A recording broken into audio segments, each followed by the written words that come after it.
الحمد لله وكفى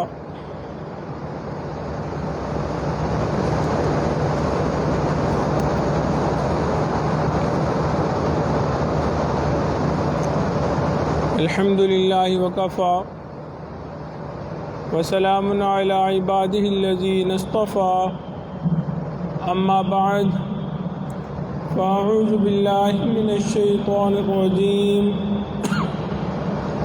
بسم الله الرحمن الرحيم يا أيها الذين آمنوا إن من أزواجكم وأولادكم عدوا لكم فاحذروهم سبحان ربك رب العزة عما يصفون وسلام على المرسلين والحمد لله رب العالمين اللهم صل على سيدنا ومولانا محمد وعلى آل سيدنا ومولانا محمد وبارك وسلم اللهم صل على سيدنا ومولانا محمد وعلى آل سيدنا ومولانا محمد وبارك وسلم اللهم صل على سيدنا ومولانا محمد وعلى آل سيدنا ومولانا محمد وبارك وسلم۔ اللہ رب العزت ارشاد فرماتے ہیں یا ایھا الذین آمنوا، اے ایمان والو، ان من ازواجکم و اولادکم عدو لکم، بے شک تمہاری بیویاں اور تمہاری اولادیں تمہاری دشمن ہیں، فاحذروہم، ان سے بچ کر رہو۔ یہاں سوچنے کی بات تو یہ ہے کہ اولاد تو ماں باپ کی خیر خواہ ہوا کرتی ہے، اسی طرح محبت کرنے والی بیویاں جو ہوتی ہیں وہ انسان کی خیر خواہ ہوتی ہیں، تو انہیں یہ کیوں کہا گیا کہ بعض بیویاں یا بعض اولادیں دشمن ہوا کرتی ہیں؟ وجہ یہ ہے جب انسان اپنی اولاد اور بیویوں کی محبت کے اندر آ کے احکام خداوندی کو نظر انداز کرنا شروع کر دیتا ہے، پھر یہی اولاد اور یہی بیویاں انسان کے لیے دشمن بن جایا کرتی ہیں۔ وہ اللہ رب العزت کے حکموں کو توڑتا ہے اپنی اولاد کی وجہ سے، تو اس کا مطلب یہ ہوا کہ اولاد اب اس کی دوست نہ رہی، یہ دشمن بن گئی۔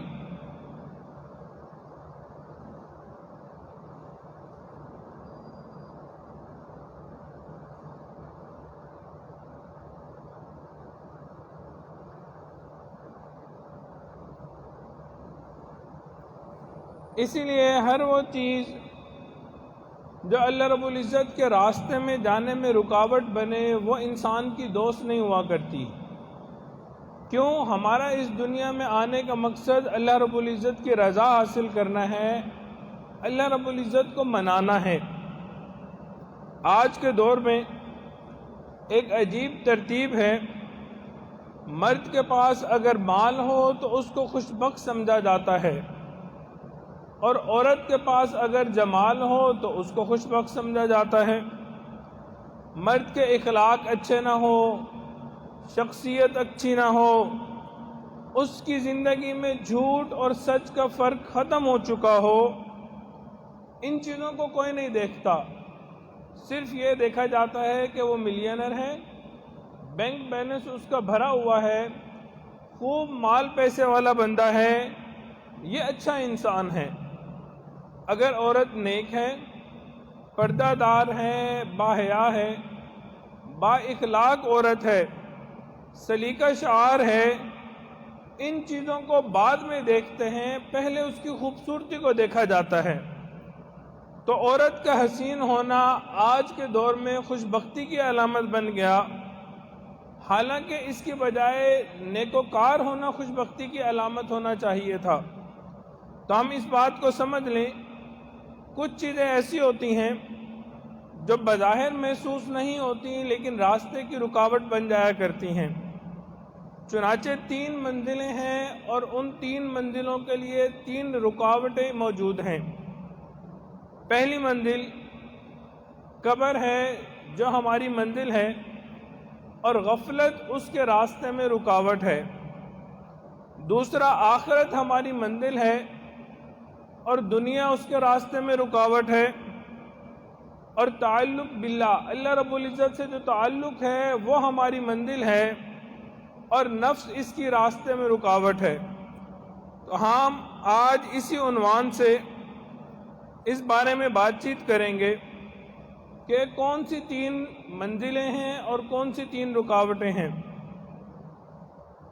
قبر ہماری منزل ہے اور غفلت اس کی راہ میں رکاوٹ ہے.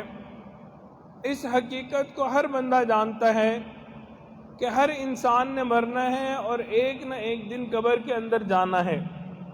کل نفس ذائقۃ الموت، ہر ذی روح نے موت کا مزہ چکھنا ہے. لیکن عجیب بات یہ ہے کہ ہم اس موت کی حقیقت کو بھول جاتے ہیں اور غفلت بھری زندگی گزارنی شروع کر دیتے ہیں. تو یہ جو غفلت ہے یہ ہماری قبر کی راہ میں رکاوٹ ہے. آج اس بات کا مشاہدہ کر چکے، دوست سے ناراض ہوتا ہے کہ تم نے مجھے کال کیوں نہ کی، تم نے تو مجھے میسیج ہی نہ کیا. کیا مطلب؟ تم نے مجھے یاد نہ کیا. گویا وہ شکایت کرتا ہے کہ تم نے مجھ سے غفلت برتی. مالک اپنے مزدور سے ناراض ہوتا ہے کہ تم نے فلاں کام کیوں نہ سمیٹا، یعنی تم غفلت میں پڑ گئے، تمہیں کام مکمل کرنا چاہیے تھا. بیوی اپنے خاوند سے ناراض ہوتی ہے کہ آپ اتنی دیر ہو گئی گھر سے باہر گئے ہوئے ہیں، آپ نے ایک دفعہ بھی کال کر کے نہیں پوچھا کہ کیا حال چال ہے، طبیعت کیسی ہے. مطلب آپ مجھ سے غفلت برت رہے ہیں. ماں باپ اولاد سے کہتے ہیں تم ہمارے پاس بیٹھتے نہیں ہو، تمہارے پاس بیٹھنے کی فرصت نہیں ہے، تمہارے پاس ہمارے لیے وقت نہیں ہے، تم ہم سے غفلت برتتے ہو. گویا غفلت ہی ہے جو بنیادی طور پہ دوری کا سبب بنتی ہے. اللہ رب العزت نے ارشاد فرمایا وَلَا تَكُن مِّنَ الْغَافِلِينَ، تم غافلوں میں سے نہ ہو جانا. اسی لیے کہ اگر تم غافل ہو گئے تو تم مجھ سے دور ہو جاؤ گے. اگر تم غافل ہو گئے تو تم مجھ سے دور ہو جاؤ گے. اسی لیے جو شخص اپنی قبر کو یاد رکھتا ہے وہ دنیا کی مشقتوں میں رہ کے بھی آخرت کی تیاری کر لیا کرتا ہے. حضرت عمر رضی اللہ تعالیٰ عنہ کے پاس ایک انگوٹھی تھی جس پہ انہوں نے یاد دہانی کے لیے لکھوایا ہوا تھا کفا بالموت وعظا یا عمر، اے عمر بندے کے لیے موت کی نصیحت کافی ہے. انہوں نے ایک صحابی کو کہا تھا کہ میرے ساتھ رہا کریں اور میں مختلف امور میں مصروف ہوتا ہوں، حکومت چلا رہا ہوتا ہوں، تو وقتاً فوقتاً مجھے موت کی یاد دلاتے رہا کریں. ایک دن انہوں نے بلایا ان کو تو وہ سمجھے کہ شاید کوئی کام ذمہ لگانا چاہ رہے ہوں، تو انہوں نے کہا کہ اب آپ کو مجھے موت کی یاد دہانے کی ضرورت نہیں ہے. تو وہ حیران ہوئے، کہنے لگے کہ حضرت کیا وجہ بنی؟ حضرت عمر نے اپنی داڑھی کی طرف اشارہ کر کے فرمایا اب اس میں کچھ بال سفید ہو گئے ہیں، یہ سفید بال مجھے موت کی یاد دلانے کے لیے کافی ہیں. صحابہ کرام رضی اللہ عنہم کی یہ عادت مبارکہ تھی کہ وہ ہیلے بہانے سے موت کا تذکرہ کرتے رہا کرتے تھے، موت کو یاد کرتے تھے. اور آج کل افسوس کی بات یہ ہے کہ کہیں اگر موت کا تذکرہ شروع ہو جائے تو لوگوں کو کچھ ہونا شروع ہو جاتا ہے، یار اچھی خاصی باتیں کر رہے تھے، کیا موت لے کے بیٹھ گئے ہو بیچ میں. وجہ وحشت ہوتی ہے، تیاری نہیں کی ہوتی نا. جہاں کی تیاری نہ کی گئی ہو وہاں جانے سے انسان کو وحشت ہوتی ہے، تنگی ہوتی ہے، مشکل لگتا ہے وہاں پہ جانا. اور جہاں کی تیاری کی ہوتی ہے پھر وہاں کے تذکرے انسان کرتا ہے، وہاں کی باتیں انسان کرتا ہے. ایک دفعہ ایک جنازہ جا رہا تھا، لوگ بھی پیچھے چل رہے تھے. کسی شخص نے پوچھا یہ کس کا جنازہ ہے؟ ایک صحابی نے جواب دیا یہ تمہارا جنازہ ہے. پوچھنے والا ذرا حیران ہوا. صحابی فرمانے لگے اچھا اگر آپ ناراض ہوتے ہیں تو یہ میرا جنازہ ہے. وہ اور زیادہ حیران ہوا. پھر آپ نے اس کو بات سمجھائی، اے دوست جس نے اس دنیا سے جانا تھا وہ تو چلا گیا، اب یا اس کے بعد تمہارا جنازہ اٹھے گا یا میرا جنازہ اٹھے گا. تو معلوم ہوا کہ صحابہ کرام رضی اللہ عنہم اجمعین موت کو اکثر یاد کیا کرتے تھے۔ نبی علیہ الصلوۃ والسلام نے ارشاد فرمایا کن فی الدنیا کأنک غریب او عابر سبیل، تم دنیا میں ایسی زندگی گزارو جیسے کوئی پردیسی ہوتا ہے یا راستے میں چلتا ہوا مسافر ہوا کرتا ہے۔ تم دنیا میں ایسی زندگی گزارو جیسے کوئی پردیسی ہوا کرتا ہے یا راہ چلتا مسافر ہوا کرتا ہے۔ ہمارا یہ تجربہ ہے، انسان جب پردیس میں جاتا ہے تو اس کو اپنا وطن بہت یاد آیا کرتا ہے، یا راستے میں انسان چل رہا ہوتا ہے، مسافر ہوتا ہے، اس کو اپنا بیوی بچے اپنا گھر بار یاد آیا کرتا ہے۔ تو نبی علیہ الصلوۃ والسلام کا بتانے کا یہی مقصد تھا، تم دنیا میں زندگی تو گزارو مگر آخرت والے گھر کو نہ بھولو۔ تم ان دنیا کے محلات کے اندر زندگی گزارو، یہاں پہ گھر بار بناؤ، کام کاروبار بناؤ، لیکن تمہاری جو منزل ہے، حقیقی گھر ہے، وہ آخرت ہی ہے۔ ہم دنیا میں جتنے بھی مزے اٹھا لیں، جتنا بھی وقت گزار لیں، ایک نہ ایک دن ہم نے اس دنیا سے جانا ہے۔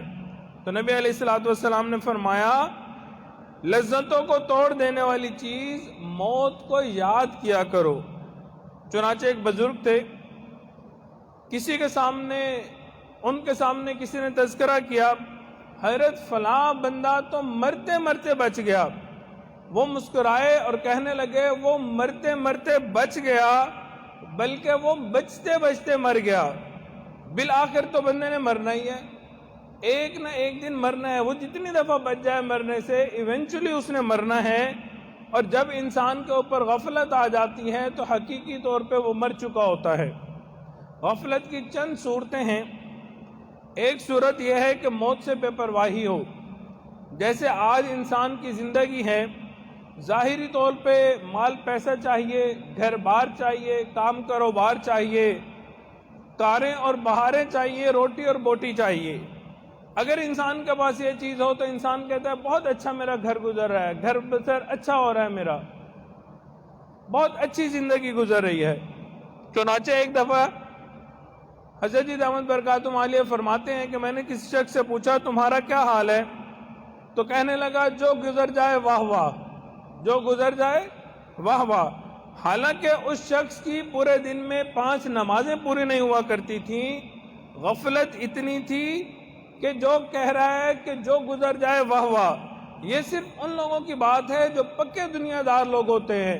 ان کو احساس ہی نہیں ہوتا کہ ہماری زندگی گزر رہی ہے، ہم نے آخرت کی تیاری نہیں کی ہوئی، اور جو زندگی گزر رہی ہے اسی پہ واہ واہ کر رہے ہوتے ہیں۔ ان کو نہیں اندازہ ہوتا کہ آخرت میں ان نے حساب کتاب دینا ہے، آخرت کی ان نے کوئی تیاری ہی نہیں کی ہوئی، لیکن بس اسی دنیا کے اندر مگن ہوتے ہیں اور انہی کاروں اور بہاروں میں لگے ہوتے ہیں۔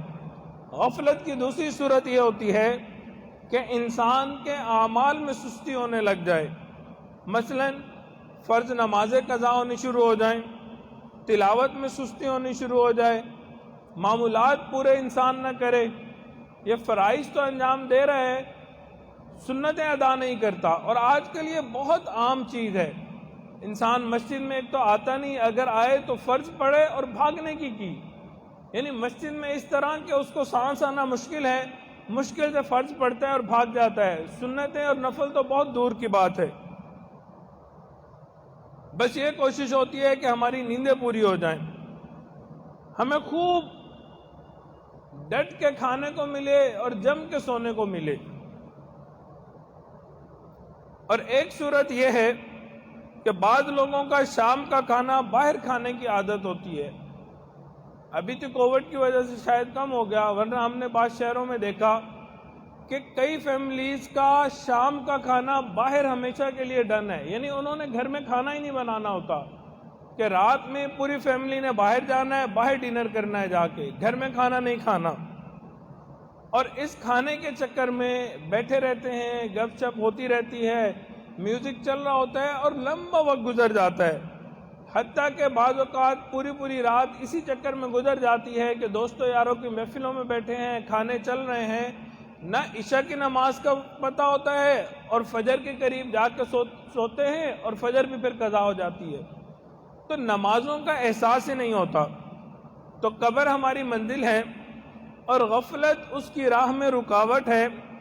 ہمیں چاہیے کہ ہم اپنی موت کو یاد کریں، قبر کو یاد کریں، اپنے اعمال پہ توجہ دیں، اپنے مقصد کو نہ بھولیں۔ دوسری بات، آخرت ہماری منزل ہے اور دنیا اس کی راہ میں رکاوٹ ہے۔ دوسرا پوائنٹ، آخرت ہماری منزل ہے اور یہ دنیا کی جو مصروفیات ہیں یہ اس کی راہ میں رکاوٹ ہے۔ نبی علیہ الصلوۃ والسلام نے فرمایا، ان دنیا خضرۃ حلوۃ، دنیا بڑی سرسبز اور بڑی میٹھی ہے۔ جیسے میٹھی چیز کوئی ہو نا تو اس کو کھانے کو جی چاہتا ہے، یا کوئی سرسبز خوبصورت نظارہ ہو تو انسان کا جی چاہتا ہے بس دیکھتا رہے، بہت خوبصورت نظارہ ہے۔ تو ایسے ہی انسان کا دنیا سے جی نہیں بھرتا۔ مشائخ نے فرمایا، الدنیا سحارۃ، یہ دنیا جادوگرنی ہے۔ جب انسان کے اوپر اس دنیا کا جادو چلتا ہے تو انسان کو آخرت یاد نہیں رہتی۔ ایک مرتبہ کچھ نوجوان نبی علیہ الصلوۃ والسلام کی خدمت میں حاضر ہوئے، کہنے لگے، اے اللہ کے نبی، من اکیس الناس و احزم الناس، انسانوں میں سب سے زیادہ عقل مند اور سمجھدار کون ہے؟ انسانوں میں سب سے زیادہ عقل مند اور سمجھدار کون ہے؟ نبی علیہ الصلوۃ والسلام نے فرمایا، اکثرہم ذکر للموت، جو موت کو کثرت سے یاد کرے وہ سب سے زیادہ سمجھدار اور سب سے زیادہ عقل مند انسان ہے۔ وَأَكْثَرُهُمْ اسْتِعْدَادًا لِلْمَوْتِ، جو موت کی تیاری میں لگا رہے، ہر وقت موت کا دھیان رہے، وہ بندہ اس دنیا کے اندر عقل مند اور سمجھدار ہے۔ تو نبی علیہ الصلوۃ والسلام کے نزدیک عقل مند اور سمجھدار شخص کون تھا؟ جو موت کو کثرت سے یاد کرے، موت کی تیاری میں لگا رہے۔ اور آج ہم دنیا میں عقل مند اور سمجھدار کس کو کہتے ہیں؟ جو دنیا میں لگا ہوتا ہے، مال پیسہ بنا رہا ہوتا ہے، ہم کہتے ہیں یہ دنیا کا سب سے سمجھدار بندہ ہے، حالانکہ اس کو اپنی موت یاد ہی نہیں ہوتی ہے۔ آج کے انسان نے اپنی 24 گھنٹے کی زندگی کو فقط دنیا ہی کے مقاصد کے لیے بنا لیا۔ اگر کوئی دکاندار ہے تو وہ صبح گھر سے نکلتا ہے کہ میں نے دکان کھولنی ہے اور آج اتنے کی سیل کر کے آنی ہے، آج میں نے اتنا کمانا ہے۔ اگر کوئی انڈسٹریلسٹ ہے، وہ اپنی فیکٹری میں جا رہا ہوتا ہے اور سوچ رہا ہوتا ہے آج میں نے یہ کچھ بیچنا ہے اور یہ کچھ پروڈیوس کرنا ہے۔ اگر کوئی نوکری پیشہ ہے تو وہ سوچتا ہے کہ میں نے ہفتے دفتر میں جانا ہے اور میری ٹیبل کے اوپر جتنی ڈاک ہے اس کو میں نے اس طرح ڈسٹریبیوٹ کرنا ہے۔ کوئی شخص صبح اٹھ کے یہ نہیں سوچتا کہ میں نے آج کا دن اللہ رب العزت کی مرضی کے مطابق گزارنا ہے، آج کے دن میں نے اللہ رب العزت کو راضی کرنا ہے۔ افسوس کی بات یہ ہے، ہر بندہ دنیا کے کاموں میں لگا ہوا ہے۔ عورت اٹھتی ہے اور اس کو خیال ہوتا ہے کہ آج میں نے گھر کی صفائیاں کرنی ہے، آج میں نے فلاں کمرے کو سیٹ کرنا ہے، آج میں نے اچھا کھانا بنانا ہے، آج میں نے بچوں کو اسکول بھیجنا ہے۔ اب سارے دن کے شیڈول کو سامنے رکھیں تو دنیا کی چیزیں تو ہمارے سامنے ہوتی ہیں کہ دنیا کے پلان ہمارے ہوتے ہیں صبح اٹھ کے کہ آج میں نے یہ کام کرنے ہیں، لیکن افسوس کی بات یہ ہے کہ کہیں ہمارے پلان میں یہ نظر نہیں آتا کہ آج میں نے فرض کے ساتھ سنتیں بھی ادا کرنی ہیں، آج سنتوں کے ساتھ میں نے نوافل بھی پڑھنے ہیں، آج میں نے یہ مسنون دعاؤں کا اہتمام کرنا ہے۔ افسوس کی بات یہ ہے کہ دنیا کے تمام کام ہمارے اسکیجول شیڈول کے اندر موجود ہوتے ہیں، لیکن دین کی چیزوں کو ہم بھول چکے ہوتے ہیں۔ کاش کہ ایک شیڈول یہ بھی ہوتا، آج میں نے 500 نمازیں تکبیر اولیٰ کے ساتھ پڑھنی ہے، آج میں نے اپنے دن کی ابتدا قرآن مجید کی تلاوت سے کرنی ہے، آج رات میں نے باقاعدہ تہجد کی نماز ادا کرنی ہے، آج کے دن میں نے کسی بیمار کی تیمارداری کرنی ہے، آج کے دن میں نے کسی محتاج کے کام آنا ہے، آج کے دن میں نے کسی کے ساتھ جا کے اس کا دکھ اور درد بانٹنا ہے، لیکن ہماری زندگی کے اسکیجول میں یہ چیزیں نظر ہی نہیں آتی ہیں۔ یہ ایک اسکیجول کے اندر کوئی چیز ہی نہیں ہوتی کہ جس میں ہم نے کوئی ایسا اچھا اور نیک کام کرنا ہو۔ اسی لیے سچ بات تو یہ ہے کہ آج کا انسان اور تقریباً ہر انسان اسی دنیا کے اندر اپنی جنت سجانے کے اوپر لگا ہوا ہے۔ انسان کہتا ہے میری بیوی ایسی ہونی چاہیے، بچے ایسے ہونے چاہیے، مکان میرا ایسا ہونا چاہیے، گاڑی میری ایسی ہونی چاہیے، کام کاروبار ایسا ہونا چاہیے، جو اپنی پسند ہے اس کے مطابق خواب سوچ رہا ہوتا ہے۔ اور اللہ رب العزت نے تو ہر انسان کے لیے جنت آخرت میں بنائی ہے، لیکن افسوس ہم اس کے خلاف جا کے اسی دنیا کو جنت بنانے میں لگے ہوتے ہیں۔ ہمارے ایک بزرگ فرمایا کرتے تھے، اے دوست، جتنا تجھے دنیا میں رہنا ہے اتنا دنیا کے لیے کوشش کر لے، جتنا آخرت میں لینا ہے اتنا آخرت کے لیے کوشش کر لے۔ اب آپ بتائیے کہ ہماری یہ جو زندگی ہے یہ 150 سال ہے، اس سے زیادہ تو زندہ عام طور پہ اب کوئی نہیں رہتا ہے۔ ایوریج عمر ہے 70-80 سال، انسان فوت ہو جاتا ہے۔ اب 70-80 سال کی عمر کے لیے ہم اتنے پاپڑ بیلتے ہیں، دن رات ہم محنت کر رہے ہیں، دن رات لگے ہوئے ہیں، اور آخرت کی زندگی جہاں ہمیشہ ہمیشہ رہنا ہے اس کی ہمیں پرواہ ہی نہیں ہے، اس کے بارے میں ہم فکر مند ہی نہیں ہیں۔ اب ہمیں خود سوچنا چاہیے کہ اگر 50-100 سال کی زندگی کے لیے یہ محنت ہے تو ہمیشہ ہمیشہ کی جو زندگی ہے اس کے لیے کتنی محنت کی ضرورت ہے۔ جب یہ احساس پیدا ہو جائے گا کہ مجھے آخرت کی تیاری کرنی ہے، پھر انسان دنیا کی ذمہ داریوں کو پورا کرے گا مگر اپنی آخرت کو بھی سنوارنا شروع کر دے گا۔ مثال کے طور پہ دیندار انسان اپنی دنیا کو ہی دین بنا لیتا ہے، دیندار انسان اپنی دنیا کو ہی دین بنا لیتا ہے۔ وہ اپنی دکان میں بیٹھا ہوتا ہے، خرید و فروخت کر رہا ہوتا ہے، لیکن دل میں ساتھ ساتھ ذکر جاری ہوتا ہے، اپنے اللہ کو یاد کر رہا ہوتا ہے۔ انسان بیٹھا کام کر رہا ہوتا ہے، ساتھ تسبیح چل رہی ہوتی ہے، سبحان اللہ سبحان اللہ سبحان اللہ۔ اب اس میں کوئی حرج نہیں ہے، لیکن غفلت ہمارے اوپر ہے کہ ہم لوگ دنیا کے اندر لگتے ہیں تو دنیا میں مگن ہو جاتے ہیں، دین کو بھول جاتے ہیں۔ اللہ رب العزت قرآن مجید میں فرماتے ہیں، رجال اللہ تلہیم تجارت ولا بیع عن ذکر اللہ، میرے وہ پیارے بندے جن کو خرید و فروخت میری یاد سے غافل نہیں کرتی۔ تو ایسے بھی لوگ ہیں جو مارکیٹ کے اندر بیٹھے ہوتے ہیں، دکانوں میں بیٹھے ہوتے ہیں، اپنی چیزیں فروخت کر رہے ہوتے ہیں اور ساتھ تسبیحات بھی چل رہی ہوتی ہیں، درود شریف پڑھتے رہتے ہیں۔ ایک طبیعت ہوتی ہے، صبح انسان دکان کھولتا ہے، درود شریف پڑھنا شروع کرتا ہے، شام میں دکان بند کرتا ہے، ہزاروں نہیں لاکھوں مرتبہ اس دوران وہ درود شریف پڑھ چکا ہوتا ہے، ایک طبیعت بن جاتی ہے۔ تو ایسے لوگ بھی ہیں جو دنیا کو ہی دین بنا لیا کرتے ہیں، اور یہی وہ عقل مند انسان ہیں۔ اور جب انسان آخرت سے غافل ہوتا ہے تو اپنے دین کو بھی دنیا بنا لیا کرتا ہے۔ جب انسان آخرت سے غافل ہوتا ہے تو اپنے دین کو بھی دنیا بنا دیتا ہے۔ مثال کے طور پہ نماز کے لیے کھڑے ہوئے اور نماز کے دوران اب سارا کام کاروبار دماغ میں چل رہا ہے، اب حساب کتاب دماغ میں، کھڑے نماز کے اندر ہے، مسجد کے اندر ہے، لیکن دکان کا سارا حساب انسان کے دماغ کے اندر چل رہا ہے، تو یہ نماز بھی انسان کی دنیا بن گئی، دین بھی دنیا بن گیا۔ بس انسان نے اللہ اکبر کیا اور سوچنا شروع کیا، اور امام صاحب نے سلام پھیرا اور بندہ حساب کتاب کرتے کرتے سلام پھیر رہا ہے نماز کا۔ یہ کیسی نماز ہوئی؟ ہمارے اکابرین اپنے وقت کے استعمال میں انتہائی محتاط ہوا کرتے تھے۔ جس طرح کنجوس انسان محتاط ہو کے پیسے کو استعمال کرتا ہے، ہمارے اکابرین اسی طرح وقت کو استعمال کیا کرتے تھے کہ زندگی تھوڑی ہے اور ہم نے اس زندگی کے اندر اللہ رب العزت کو منانا ہے، کس طرح تھوڑے وقت میں ہم زیادہ سے زیادہ اعمال کر سکتے ہیں۔ ان کے دل دماغ میں ہر وقت یہی خیال ہوتا تھا، انہی خیالوں میں سوتے تھے، انہی خیالوں میں جاگتے تھے کہ ہم کس طرح اللہ رب العزت کو راضی کر سکتے ہیں۔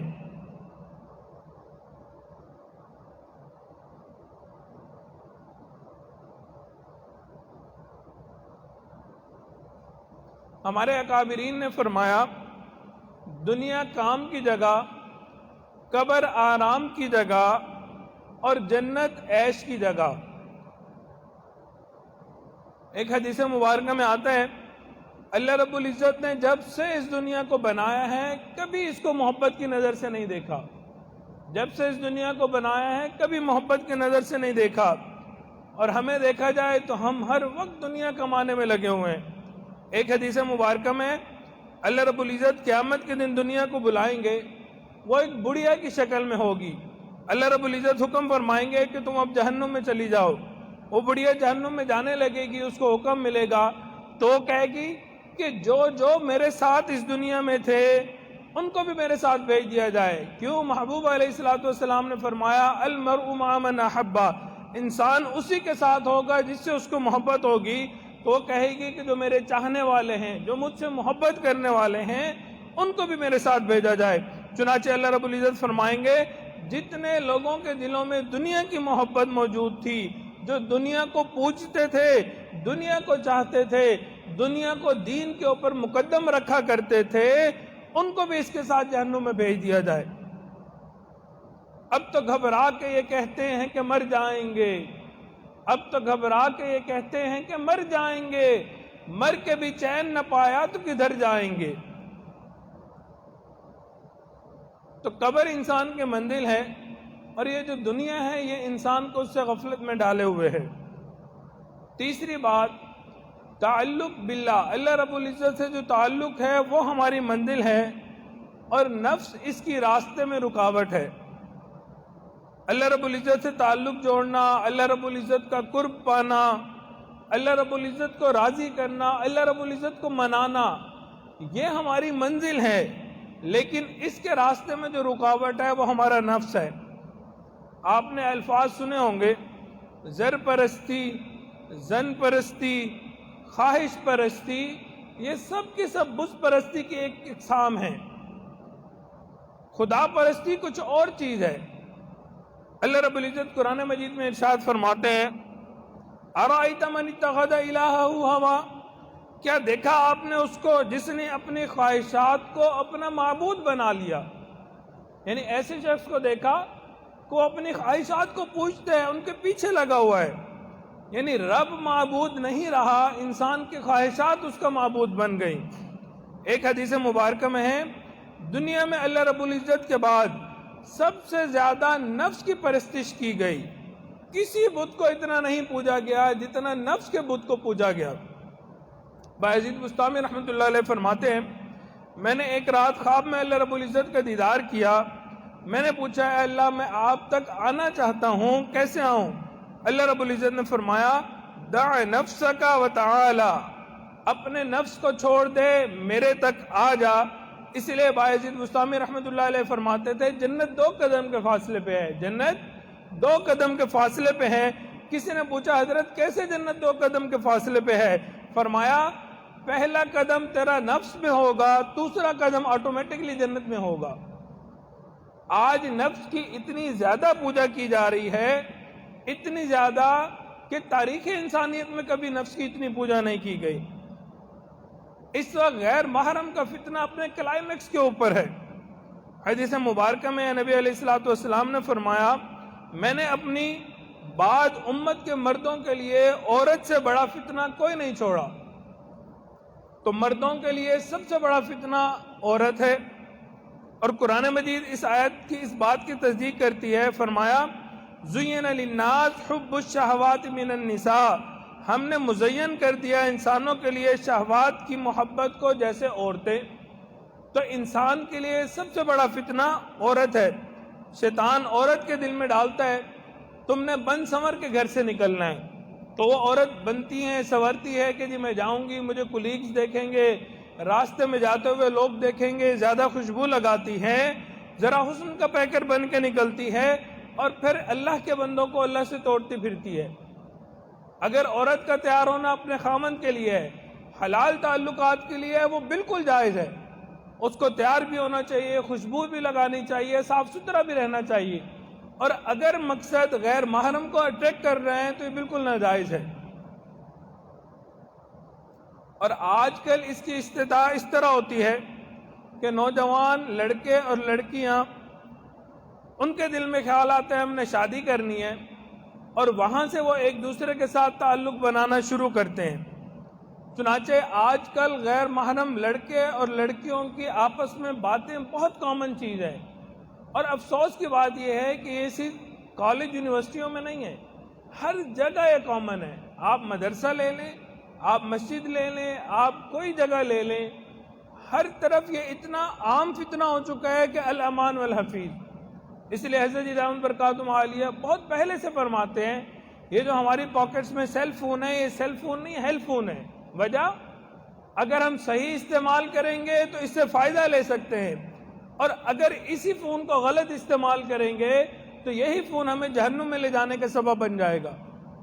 آپ نے دیکھا ہوگا ہر گھر کے اندر تاریں ہوتی ہیں، ساکٹس ہوتی ہیں، ہمیں پتہ ہے کہ اس کے اندر کرنٹ ہے، اگر ہم ہاتھ لگائیں گے ہمیں کرنٹ لگ جائے گا، ہماری موت واقع ہو سکتی ہے. اسی طرح یہ جو فون ہے یہ بھی خطرناک چیز ہے. اگر ہم اس کو احتیاط سے استعمال کریں گے، صحیح طریقے سے استعمال کریں گے پھر تو فائدہ مند چیز ہے، اور اگر ہم اسی کا غلط استعمال شروع کر دیں گے تو یہی فون ہماری ہلاکت کا باعث اور سبب بن جایا کرتا ہے.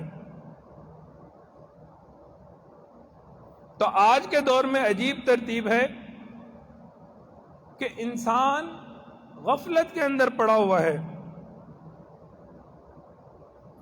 پہلے زمانے میں لوگ کہتے تھے بچہ یا بچی گھر سے باہر ہیں ان کے اوپر نظر رکھو، لیکن آج افسوس کی بات ہے کہ گھر کے اندر بند کمروں میں زیادہ بچے رہنے لگے تو انسان کو پریشانی ہوتی ہے کہ کیا وجہ ہے، کمرہ لاک کیوں کیا ہوا ہے؟ کیوں؟ یہ جو سیل فون ہے اس نے تباہی مچائی ہوئی ہے. آج کل خلوت کے گناہ زیادہ ہو چکے ہیں.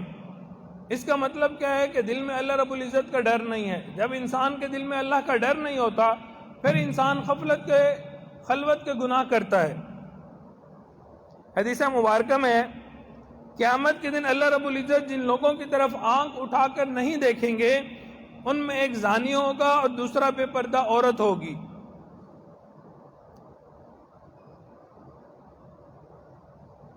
وہ عورت جو مردوں کے سامنے آدھا جسم ننگا آدھا چھپا ہوا اس حالت میں آتی ہوگی کہ کبھی سر ننگا ہے، کبھی سینہ ننگا ہے، کبھی بازو ننگے ہیں. یہ پردہ عورت جب قیامت کے دن اللہ رب العزت کے سامنے آئے گی تو اللہ رب العزت اس کی طرف سے اپنے چہرے کو ہٹا لیں گے، دیکھنا بھی پسند نہیں فرمائیں گے. اور جو بندہ بڑھاپے میں زنا کرتا ہوگا اس کو بھی اللہ رب العزت دیکھنا پسند نہیں فرمائیں گے. اب سوچئے کہ یہ ایسے گناہ ہیں جس کی وجہ سے اللہ رب العزت اتنا ناراض ہو جاتے ہیں کہ ایسے بندے کو دیکھنا پسند نہیں کرتے. دل کالے تو منہ کالا چنگا تے جے کوئی نہیں اس نو جانے ہوں، منہ کالا دے چنگا ہوئے تے دل یار پچھانے ہوں. اس دل کے کالے پنے سے بہتر ہے کہ انسان کا چہرہ کالا ہوتا، منہ کالا ہوتا، مگر دل سفید ہوتا تاکہ یار کی محبت تو مل جاتی. دیکھو حضرت بلال رضی اللہ تعالیٰ عنہ نبی علیہ السلام کے جانثار تھے. ظاہری رنگ کالا تھا مگر اللہ رب العزت کے ہاں جو ان کا مقام تھا کہ دنیا میں چلتے تھے اور وہاں قدموں کی آہٹ اور چاپ سنائی دیا کرتی تھی. تو ہمیں چاہیے کہ ہم اپنی نفس کی جو خواہشات ہیں ان کو کنٹرول کریں، اللہ رب العزت کے حکموں کے مطابق زندگی گزاریں. اس نفس کو قابو کرنے کے لیے کسی رہبر اور رہنما کی ضرورت ہوتی ہے، گائیڈ کی ضرورت ہوتی ہے. لوگ پوچھتے ہیں جی بیعت کرنے کی کیا ضرورت ہے، بیعت کیوں کرنی ہے، اس کا کیا فائدہ ہے؟ ہم تو خود سمجھدار ہیں، ہم اپنی مرضی کی زندگی گزاریں گے. بھئی چھوٹی سی مثال ہے، ہم نے اس دنیا میں دیکھا جس نے ورلڈ چیمپئن شپ جیتنی ہوتی ہے، کوئی ٹرافی جیتنی ہوتی ہے، وہ کھلاڑی اپنے کوچ کے بغیر کھیل نہیں سکتا. اس کو کوئی کوچ چاہیے ہوتا ہے جو اس کو سکھائے، سمجھائے، بتائے، اور پھر وہ بندہ آگے جاتا ہے، کھیلتا ہے اور اولمپکس جیتتا ہے. تو جس انسان نے اللہ رب العزت کو راضی کرنا ہے، اللہ رب العزت کو منانا ہے، وہ کہتے ہیں مجھے کسی گائیڈ کی ضرورت نہیں، میں خود بخود جیت جاؤں گا. یہ غلط چیز ہے.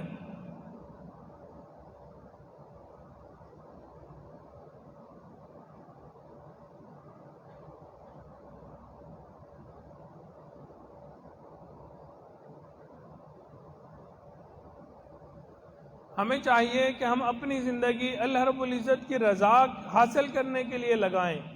اب اس کا مقصد یہ نہیں ہے کہ آپ نے دنیا کے کام کاروبار کو چھوڑ دینا ہے، نہیں. ہمارے بزرگ فرماتے ہیں اللہ رب العزت کو حاصل کرنے کے لیے کہیں جنگلوں، غاروں اور پہاڑوں میں جانے کی ضرورت نہیں ہے، انہی گلی کوچوں اور بازاروں میں رہ کے ہم نے اللہ رب العزت کو پانا ہے. اور نبی علیہ الصلوۃ والسلام کی زندگی ہمیں یہ بات سمجھاتی ہے. آقا علیہ الصلوۃ والسلام نے لوگوں کے اندر رہ کے ہمیں بتایا کہ ہم کیسے اللہ رب العزت کی محبت کو پا سکتے ہیں. آقا علیہ الصلوۃ والسلام نے تجارت فرمائی. ہم تجارت کرتے ہیں، کام کرتے ہیں، گھر بار میں بیٹھتے ہیں، دکان میں بیٹھتے ہیں، دنیا کے معاملات کر رہے ہوتے ہیں، لیکن ہمیں چاہیے کہ ہم دین کو اپنے ساتھ لے کے چلیں. جہاں ہم دین کو سائڈ پر رکھ دیں گے اور صرف دنیا کو لے کے چلیں گے، وہاں ہماری تباہی شروع ہو جائے گی. تو آج بتانے کا مقصد یہ تھا کہ 3 ہماری منزلیں ہیں اور اس کے راستے میں 3 رکاوٹیں ہیں. دعا ہے اللہ رب العزت ہماری ان رکاوٹوں سے حفاظت فرمائے.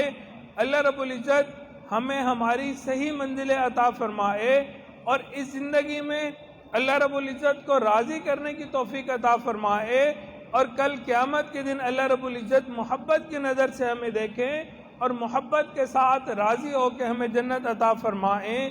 وآخر دعوانا ان الحمد للہ رب العالمین. سنت ادا کر لی.